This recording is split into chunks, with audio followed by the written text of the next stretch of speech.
15 minutes have passed, and now this is the view.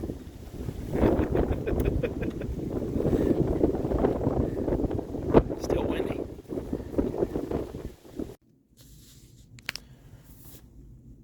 I'm sitting in the Jeep reading while Seth's out playing, and we've got another snow squall coming in. Weather has changed every 15 or 20 minutes here. The sun was just shining a few minutes ago, and now there's another giant snow squall blowing in. It'll be snowing sideways here in another 5 minutes.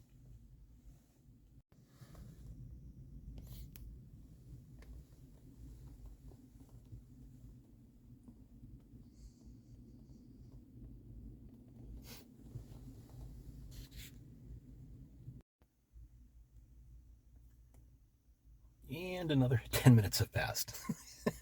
And the sun's back out. And you can see the mountains in the distance pretty clearly. And this is a wild day, wild weather.